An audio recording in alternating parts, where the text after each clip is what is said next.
बिटिया बैठी है मेरी उधर, शीतल रानी, आगे माइक पकड़ लिया, खड़ी हो। मेरे इनको बड़ा शौक है भाई, मेरी 4 बेटियां हैं और ये छोरी जो है ना रात को उठकर नहीं खाया कर दूर बेटे, और बड़ा चाह चढ़ता है जब पापा कोई ऐसे देशभक्ति प्रोग्राम करता है तो ये थोड़ा बहुत गा भी लेती हैं सारी चारों की 4। और यहां पहले वहां बैठी, फिर यहां आई, फिर यहां आई, आके माइक ही पकड़ लिया। ये वैसे तो बॉक्सर है, इसको तो मैंने मुक्के चलाना सिखाया था, और मैं बड़ा सौभाग्यशाली हूं भाई, ऐसी औलाद मिली है जो मेरे को ऐसे कामों के लिए सपोर्ट करती है। तो अभी बोलते हैं पापा जी मैं भी जो है देशभक्ति की 2 बात, जब भी कोई ऐसा प्रोग्राम आप अपनी तरफ से करते हो, आप एसोसिएशन की तरफ से करते हो तो मुझे बुलाया करो। मैं कहा ठीक है। तो 2 बातें आपको भी राष्ट्र निर्माण में देशभक्ति की ये गुड़िया बताएगी लड़की, आप लोगों को अच्छी लगे तो बाद में ताली जरूर बजा देना। उसके बाद हमारे सीसा सिंह बहुत बढ़िया सॉन्ग लेकर के आप लोगों के बीच में हाजिर होंगे। और सरपंच साहब आपको भी बोलना है इस माइक पे, हेड टीचर को भी बुलवाएंगे, बोलने करो, मारो काम को नहीं है, थोड़ा सा आप भी वो करो। और हमारे एक्स फौजी हैं, किसी को भी कोई संदेश देना है, अपना सबका साझा स्टेज है, अकेला का हमारा नहीं है कि कलाकार के रूप में नहीं हूं मैं भी आप लोगों की तरह ही एक राष्ट्र निर्माण पे अपनी सोच लगाने के लिए यहाँ पर खड़ा हूं। और शीतल रानी इसका नाम है, इस बेटे के नाम से 1 करोड़ जोरदार ताली बजा दो। बेटा ध्यान से सुनना इसको, ठीक है, इसको ध्यान से सुनना। मेरे प्यारे सभी भारतवासियों, मैं जागलान शीतल रानी आज इस भारत माता के जागरण में आप सभी के सामने अपने कुछ विचार साझा करना चाहती हूँ कि आखिर देशभक्ति और राष्ट्र निर्माण है क्या। तो आज मैं खुलकर बोलूंगी और आप सभी समझकर सुनेंगे। आशा करती हूँ कि आप सभी समझकर सुनेंगे। मैं नहीं मानती कि राष्ट्रगान के 52 सेकंड में सिर्फ खड़े होकर गाना या वंदे मातरम भारत माता की जय के जोरों शोरों से नारे लगाना ही देशभक्ति है। क्योंकि महोदय यह वो सदी है जहां नीति, नियम और नैतिकता जैसे मूल्य की धज्जियां उड़ाते लोग मुझे नजर आते हैं। यह वो सदी है जहां सत्य, अहिंसा, सदाचार और सादगी जैसे मूल्य कोड़ियों के भाव बेचते लोग मुझे नजर आते हैं। और महोदय यह वो सदी है जहां घर में दो सगे भाई भी चैन, अमन और शांति के साथ बड़ी मुश्किल से जीते नजर आते हैं। और जिस देश का युवा फेसबुक, व्हाट्सएप, इंस्टाग्राम जैसे सोशल नेटवर्किंग साइट्स पर चैटिंग, सेटिंग, डेटिंग और फ्लर्टिंग जैसे मायाजाल में फंसा नजर आता है। और आज का ये नौजवान जिनके कंधों पर जिम्मेवारी है राष्ट्र निर्माण की, देश समाज की आशाओं को जोड़े रखने की, वही युवा आज पबजी गेम में डूबा और शराब की लत में भीगा नजर आता है। पबजी गेम में डूबा और शराब की लत में भीगा नजर आता है। तो मैं इन युवाओं को कहना चाहूंगी कि मोहन इंदिरा में सोने वाले लोगों, अब भी वक्त है, तुम जाग जाओ। इससे पहले कहीं तुम्हारी ये नींद इस राष्ट्र को ही न ले डूबे। इस मुल्क को खतरा न हिंदुओं से है न मुसलमानों से। अजी इस मुल्क को खतरा न हिंदुओं से है न मुसलमानों से। इस देश को तकलीफ है तो सिर्फ बेईमानों और गद्दारों से। एक सैनिक बनकर सेना में जाना ही देशभक्ति नहीं होती। आजादी की गुरु बात कुछ और थी और रात बात कुछ और है। तब झांसी की रानी लक्ष्मीबाई से लेकर शहीद आजम वीर भगत सिंह तक, चंद्रशेखर आजाद से लेकर महात्मा गांधी तक, इन्हें हम देशभक्त कहते थे। परंतु आज मैं देशभक्त कहूं तो किसे कहूं। अपने समाज, परिवार और राष्ट्र के प्रति समर्पण का भाव है देशभक्ति। धर्म, लोकता को पछाड़कर ईमानदारी से किया गया हर काम है देशभक्ति। देशद्रोहियों के जीवन में आने वाला तूफान है देशभक्ति। और एक पत्रकार अपनी पत्रकारी पूरी ईमानदारी से करे तो वो है देशभक्ति। और एक शिक्षक पैसों के लिए नहीं बल्कि शिक्षा को आगे बढ़ाए जाने के उद्देश्य से आगे बढ़ाए तो वो है देशभक्ति। और आज का ये युवा वतन के लिए दूसरों को मारने से पहले खुद मरने को तैयार हो तो वो है देशभक्ति।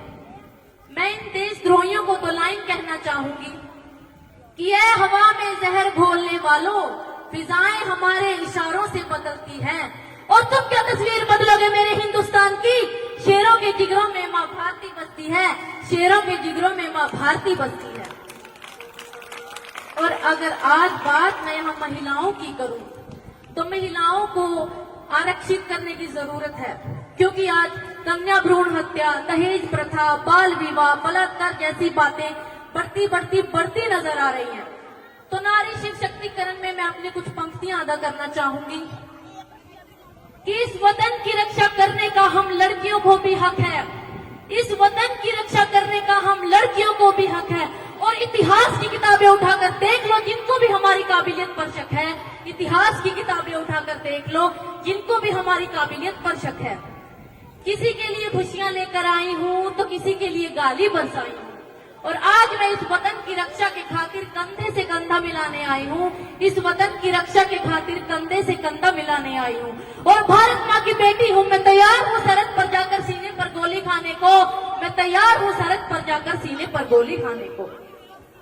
एक माँ बनकर हर दर्द को सह जाना आता है, एक बहन बेटी या पत्नी बनकर हर गम को छुपाना आता है। और रसोई में सिर्फ बेलन ही नहीं साहब, इस वतन की रक्षा के खातिर मुझे हथियार उठाना भी आता है, इस वतन की रक्षा के खातिर मुझे हथियार उठाना भी आता है। और भूल मत करना पापा की परी समझने की, भूल मत करना सिर्फ पापा की परी समझने की। मैं रानी लक्ष्मीबाई हूँ, मैं रानी लक्ष्मीबाई हूँ।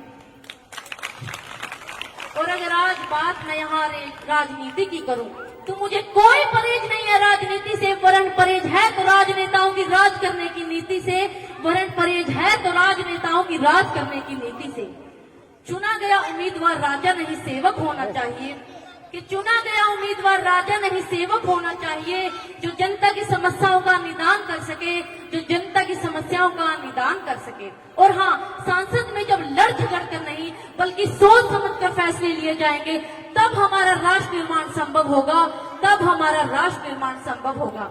मैं इन राजनेताओं को कुछ कहना चाहूंगी कि जिन्हें हम हार समझ बैठे हैं गला अपना सजाने को, जिन्हें हम हार समझ बैठे हैं गला अपना सजाने को, आज वही नाग बन बैठे हैं हम ही को काट खाने को, आज वही नाग बन बैठे हैं हम ही को काट खाने को।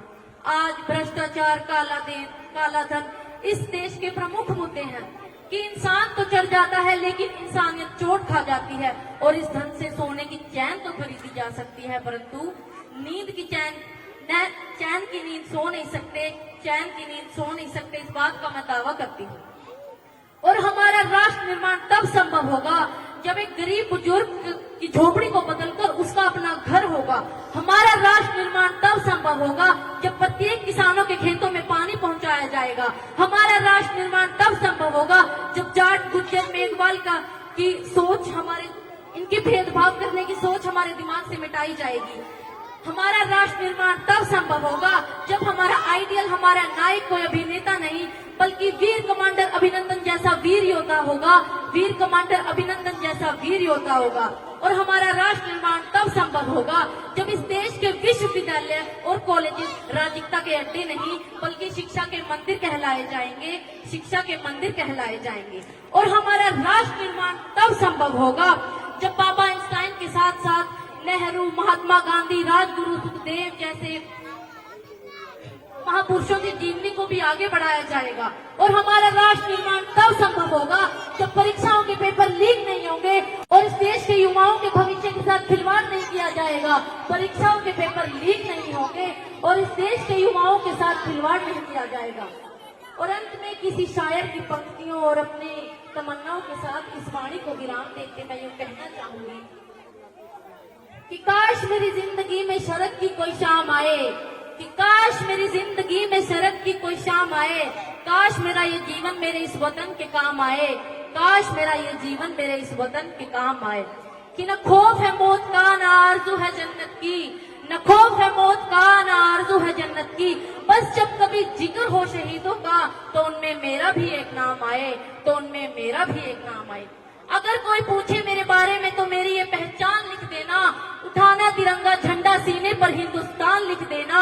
और अगर कोई पूछे कि ये पागल थी कौन, अगर कोई पूछे कि ये पागल थी कौन, तो इनकलाब जिंदाबाद लिख देना, क्रांतिकारियों की चेली और इनकलाब जिंदाबाद लिख देना। और अगर बचा हो लहू बूंद एक सीने में, और अगर बचा हो जिस्म में लहू एक बूंद भी, तो उसे निकालना, माँ तुझे सलाम लिख देना, माँ तुझे सलाम लिख देना। धन्यवाद।